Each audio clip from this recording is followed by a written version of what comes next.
एक दावत का काम जो दावत की सिफात के साथ चलेगा, दावत की सिफात जो मौलाना इलियास रहमतुल्लाह में थी, मौलाना यूसुफ रहमतुल्लाह में थी। देखिए हजरत जी मौलाना यूसुफ साहब रहमतुल्लाह, उन्होंने उम्मत को दुआ मांगना सिखाया। वाकतन अगर मौलाना यूसुफ साहब रहमतुल्लाह ना होते तो दुआ पूरे भारत में, बांग्लादेश, पाकिस्तान में करोड़ों इंसानों ने उनसे सीखा। घंटों तक दुआ, ऐसी दुआ लोगों की चीखें निकल जाती थी, लोग रो रो के बेहाल हो जाते थे। ऐसी दुआ अल्लाह से मांगना किसे कहते हैं, मौलाना ने सिखाया। वाकई यह है कि मौलाना ने इस तरह अपनी जान को कुर्बान किया तबलीग के लिए। एक बार क्या हुआ, बांग्लादेश के, बहुत पुरानी बात है, मौलाना की जिंदगी की बात है, यानी आज से निस्फ सदी से भी ज्यादा होगी। तो वहां के जब बांग्लादेश के किसी साथी के जहन में आया कि हमें कोई बात पूछनी हो निजामुद्दीन से, तो हम पहले रायमन लिखें, रायमन वाले निजामुद्दीन लिखें, फिर निजामुद्दीन से जवाब रायमन आए, रायमन से, तो बहुत कई हफ्ते गुजर जाते हैं। अपने में बांग्लादेश में किसी को हजरत बना लो, हजरत जी बना लो, वो फैसला कर लिया करेगा, बाद में पूछ लिया करेंगे। अब वो सारे पुराने साथी बैठे कि भाई बताइए कौन हजरत। तो एक ने कहा भाई ये तो देखो हजरत जी किसी ओहदे का नाम नहीं है, कुछ कुर्बानियों का नाम है। देखो हजरत जी करते क्या है वो करना पड़ेगा उसे। अब हजरत जी क्या करते हैं, उनका हजरत जी का काम यह है कि फजर की नमाज के बाद 3 घंटे 3.5 घंटे बयान करते हैं। उसके बाद में चाय पर लोगों को दावत देते हैं। और ये हालत होती थी कि चाय की प्याली हाथ में लिए दावत बात कर रहे हैं, वो ठंडी हो गई, फिर किसी ने कहा हजरत ये तो बॉटल लाओ, दूसरी ले लीजिए, वो हाथ में बात शुरू कर दी, फिर ठंडी हो गई, खाने का भी होश नहीं था। फिर कहा जाता कि वो वापसी वाले लोग तैयार हैं। अब हर आकर घंटा भर उनसे बात करें कि घर जाकर क्या करना है, किस तरह मकामी काम करना है, कैसे दो कश करना है, कैसे नए लोगों को लाना है, तफसील से बात करके दुआ करके मुसाफा कर रुखसत कर रहे हैं।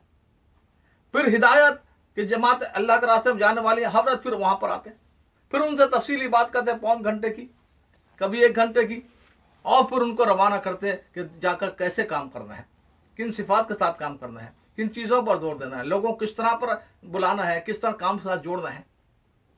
फिर इसमें तकरीबन जोहर का वक्त हो जाता। जोहर का जो है नमाज हमेशा हजरत जिंदगी में बड़ी लेट होती थी, 3:30 बजे। उससे पहले खाना होता था, खाने में दस्तरखान पर हजरत के घर से भी चपातियां और खाना आ जाता था, और जो है वो दूसरी सफ उठने तक हजरत बैठे रहते थे ताकि लोग खाएं, और उसके बाद में जोहर की नमाज पढ़ाते थे। फिर अब इतनी दावत के साथ कोई सोच सकता था, लेकिन हजरत शेखुल हदीस भी थे अपने मदरसे, और बड़ी किताबें हदीस की पढ़ाया करते थे, कई असबाक पढ़ाते थे, कई घंटे उसमें लग जाते थे। फिर उसके बाद में नमाजें में सारी खुद पढ़ाते थे, तरावी खुद पढ़ाते थे। रात में हयात उस सहाबा में तकरीबन 1.25 घंटे 1 घंटे की तकरीर होती थी, वो भी खुद ही करते थे हमेशा। तो जो सुबह से शुरू होता था तो रात के 11 बज जाते थे हयात सहाबा पढ़ते पढ़ते। उसके बाद फिर खुसूसी कोई मुलाकात के लिए आ रहा है, किसी कोई मशवरा करने के लिए आ रहा, और फिर लेटे हुए हैं, नींद नहीं आ रही, उम्मत की फिक्र में, मुश्किल से 1-1.5 बजे आंख लगती थी, फिर 2 घंटे के बाद फिर उठ जाते थे। तसनीफ तालिफ हयात सहाबा जैसी किताब, मारकतुल आरा और तहावी की शरह अमानुल अहबार, जिसमें सारे मसाइल काल अब्दुल ज़ईफ करके हजरत जब फरमाते हैं, वाकत वो मसले जो लायनहल समझ जाते थे, तोहरम तखलल का मसला, और ऐसे ऐसे मसले हल किए। तसनीफ तालिब भी, और फिर तहज्जुद एहतमाम से पढ़ना, फिर घंटों अल्लाह से मांगना, और सारे वज़ाइफ और तस्बीहात फजर से पहले पूरे करना। तो ये हजरत जी की जो जिंदगी थी, तो एक साथी ने बयान की, भाई कौन हजरत बनने के लिए तैयार है, आप बन जाए। नहीं मेरे बस, आप बन जाए, नहीं मैं तो मशरे में आना छोड़ दूंगा अगर मुझे बनाया तो, आप बन जाए। तो हजरत एक मुसलसल जोहद का नाम था, मुसलसल कुर्बानी का नाम था। और कैसी कुर्बानी, एक मरतबा हजरत के रान में कुछ फोड़ा, कुछ हो गया, कुछ जख्म हो गया, कुछ। अब डॉक्टर ने मना किया कि इस हालत में आप बोलेंगे तो खून रसना शुरू हो जाएगा, बोलने की इजाजत नहीं। भोपाल का आलमी इज्तिमा हर साल तकरीबन जब से तबलीग काम उरूज पर 60 साल से हो रहा है। हिंदुस्तान के बीच में है भोपाल, मध्य प्रदेश कहलाता है, सेंटर में है, अब वो पूरे मुल्क के लोगों को वहां हर साल बड़ा पाबंदी से होता है।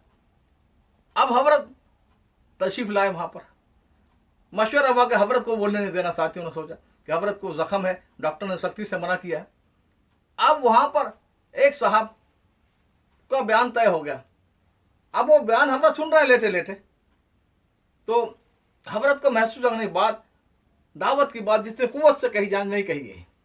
हजरत ने फरमाया मुझे ले चलो। अब पलंग पर उठाकर लेकर के हजरत वहां लेटे लेटे बयान शुरू किया और कुव्वत से दावत दे रहे हैं, हालांकि जख्म है। और जैसी बात शुरू बयान बोलना शुरू किया, खून रसना निकलना शुरू हो गया। एक बयान में तकरीबन आधा रतल खून बह गया, लेकिन यह था जुनून और दावत का इश्क, बस अल्लाह की बात अल्लाह के बंदों तक पहुंचानी है। तो ये सिफात थी इन बुजुर्गों की। तो मैं अर्ज कर रहा था कि वो सिफात और वो कुर्बानियां और वो मुजाहिदा, उससे तबलीग का काम चला है। ये नहीं कि आप 5 स्टार होटल में बैठे, अभी हमारे ये बुजुर्ग बैठे हैं अहमद लाट वगैरह वहां पर, पूरा रमजान, और बड़े बड़े करोड़पति लोग पनामा से भी, फलां जगह से भी, साउथ अफ्रीका से, इस तरह तबलीग काम नहीं चला है, कुर्बानी के साथ चला है। तो हजरत जी मौलाना साहब को की बातें पढ़ो, मौलाना इलियास रहमतुल्लाह की बातें, उनके मलफूजात, उनकी मौलाना अली ने जो लिखी है मौलाना इलियास रहमतुल्लाह की दीनी दावत, उसको पढ़ो, पता चलेगा कि इन बुजुर्गों ने कैसी कुर्बानी दी। तो मर्ज कर रहा था कि इस वक्त में जो इंतशार है वो कुछ अहले अगराज ने, और ये आलाकार हैं, एजेंट है बातिल ताकतों के, जो तबलीग के काम को खत्म करना चाहते हैं। जिस तरह इखवान का मसला मैंने अर्ज किया, एक ऐसी जमात जितने सबसे ज्यादा कुर्बानी दी है, इसका अशरशरी भी बर सगीर में जमात इस्लामी या किसी जमात ने नहीं दी है, इतनी कुर्बानी दी है। आज ये ट्रंप जाता है वहां पर कि इससे तरलश करार दे दो। वो हिमास जो हम सबकी तरफ से फर्ज किफायदा कर रही है, ये काम हमारा है बैतुल मुक़द्दस की हिफाजत करना, वो कर रही है, इसको टेररिस्ट करार दे दो। तो आज की दज्जाली ताकतें और जिनसे काम लेती हूं बड़े बज़ाहिर अल्लावाल नजर आते हैं। आप तारीख पढ़ें, एक बहुत बड़े मौरिख हिंदुस्तान पाकिस्तान में गुजरे हैं, सैयद कासिम महमूद, शाहकार इंसाइक्लोपीडिया जिन्होंने लिखी है, उन्होंने किताब लिखी आलम इस्लाम की अहयाई तहरीकें। उसमें 308 से 312 सफ़े तक हज़रत शेख उल हिंद रहमतुल्लाह तहरीक के नाकाम किन लोगों ने किया। बड़े बड़े अल्लाह वाले और बड़ी बड़ी हस्तियां, उनके देखे तो फरिश्ते नजर आए, वो लोग आलाकार बने हैं। और काम अल्लाह किससे लेते हैं? देखो, जब रेशमी रुमाल, क्या है ये रेशमी रुमाल, वो एक, ये दो चीजें हैं। अनवर नामा जो है उसमें 2 चीजें थी। एक तो हज़रत शेख उल हिंद रहमतुल्लाह जो मुलाकात हुई थी मदीना मुनव्वरा में, अनवर पाशा जमाल पाशा जो वजीर जंग थे, और उनके जरिए से तुर्क हुकूमत से एक माहिदा हुआ था कि हमें हिंदुस्तान को आजाद कराने के लिए पूरी फौजी मदद चाहिए। और एक अफगानिस्तान के जो हबीबुल्लाह थे अमीर, उनसे हुआ था। तो वो एक शरी गज, एक हाथ इतना होता शरी गज, तो 1 गज लंबा 1 गज चौड़ा रुमाल था रेशम का, जाफरानी कलर का। उस पर मौलाना उबैदुल्लाह सिंधी रहमतुल्लाह और नसरुल्लाह खान जो उनके बेटे थे अमीर हबीबुल्लाह खान के, इन्होंने एक ऐसे कारीगर को पकड़ा कि पूरी मुआहदे की इबारत अरबी में धागे से गोया उस पर लिख दी गई, रेशमी रुमाल पर जो बुनते हैं बुन दी गई। और उसमें अमीर हबीबुल्लाह, उनका 3 बेटे अमानुल्लाह और नसरुल्लाह और इनके दस्तखत भी थे। तो वो रुमाल पहुंचाना था और तारीख भी मुकर कर ली थी कि 1917 की 19 मार्च को इंकलाब बर्पा करना है। अगर वो कामयाब हो जाता तो 1917 में हिंदुस्तान आजाद हो जाता।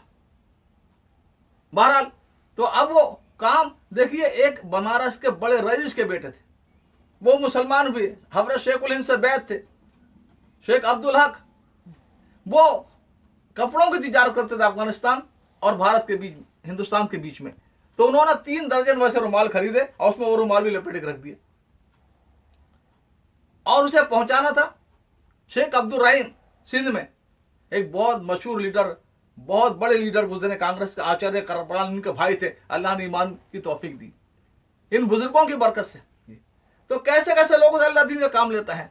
और लेकिन आप देखें जिन लोगों ने जासूसी की, वो बड़े बड़े अल्लाह वाले, आप पढ़े उसको 308 से 312 सफे, बड़े बड़े अकाबिर और बड़े बड़े बड़े सिफात वाले लोग नजर आएंगे जो जासूसी कर रहे हैं। आप पढ़े तारीख को, जमालुद्दीन अफगानी रहमतुल्लाह अलैह, मुफ्ती मोहम्मद अब्दहू, उनके शागिर्द जो है वो शेख रशीद, इनकी जासूसी बड़े बड़े अल्लाह वालों ने की है। तो ऐसा काम, ये बातिल ताकतें, ये मगरिब के मक्कार सियासतदान और मक्कार मगरिब के जो इंटेलिजेंस है, ऐसे लोगों से लेते को शुबा ही ना जाए। बड़े तहज्जुद गुजार और बड़े अल्लाह वाले, बड़े सजदे के निशानात और बड़े कुर्बानी देने वाले ऐसे लोगों से। रायवन में भी ये हुआ, वो जो शूरा में जो है ना, हाँ, एक साहब है, नाम मुझे याद नहीं आ रहा अभी, 3 फाइलें पकड़ी गई उनकी, जो वहां पर भेज रहे थे अमेरिका CIA को, रोजाना कवायफ, और वो भी शूरा में है। वो मौलाना जमशीद के बेटे खुर्शीद साहब भी शूरा में, जिन्होंने अपने बाप को धक्का दिया, वो गिर गए और रोते हुए भाई अब्दुल्लाह के पास आए कि इन बनियों ने मेरे इकलौते बेटे को मुझसे छीन लिया। ये सारे ऐसी इसी किस्म के, कुछ वहां जिन्हें पुलिस तलाश कर रही है और एक आध रायवन में छुपे हुए हैं। 3 खरब के जो फराड किया गया है। तो ये शूरा के नाम पर ये एक दुनिया के आंखों में धूल झोंकी जा रही है। असल तो यह क्या था कि एक अमीर था, उसकी इताअत 150 साल से काम चल रहा, तकरीबन एक अमीर की इताअत पर चल रहा, पूरी दुनिया का हर तबलीग करने वाला उसकी इताअत करता था। अब एक बड़ी बड़ी पता नहीं ये किसके जहन में जरखेज आया, या बातिल की ताकतों में, दज्जाली ताकतों ने किसके जहन में डाला कि नहीं नहीं, अमीर की इताअत से निकल जाओ, शूरा, हर आदमी आजाद हो जब चाहे। अभी फरवरी में हमारे मौलाना लाट वहां पर थे उम्रे में, अब अभी मई में जून में फिर पहुंच गए। जाहिर बात है कि अमीर की इताअत में होते तो वहां तो इस तरह इजाजत नहीं मिलती, वहां तो फिर आदमी को ताबे रहना पड़ता। तो बस हर आदमी जो चाहे अपनी ऐश करता रहे और अपनी मर्जी चलाता रहे और नाम शूरा का तस्बीह जपता रहे, शूरा शूरा शूरा। तो मैं अर्ज कर रहा था कि ये बहुत बड़ा एक इब्तला है। इन्होंने, इन बनियों ने मिल्लत इस्लामिया के और तबलीग जमात के 60 साल 1965 से लेकर आज तक के 60 साल जाए किए। नजर आता था हजरत जी रहमतुल्लाह जमाने मौलवी साहब के कि दावत काम दुनिया में कौम और मुल्क ईमान की तरफ पलटा खाएंगी, वो सारा फौजा ही खत्म होगी। हर जगह खुद गर्जी और हर जगह, इकबाल ने कहा ना, गुरेज अज तर्ज दमहूरी, गुरेज अज तर्ज जमहूरी, गुलाम मर्द कामिल शौ कि आज मगज़े 200 खर फिक्र इंसानी नमी आयत, कि भाग इस जमहूरी शुराई तरसे भाग और एक मर्द कामिल का, एक अमीर का गुलाम बन जा। क्यों कि 200 गधों के भेजे और दिमाग से एक इंसान की फिक्र नहीं निकल सकती, 200 बनियों के दिमाग से एक दाई की सोच नहीं आ सकती। वाका अब बड़े बड़े अल्लाह वाले इस चक्कर में आ जाते हैं।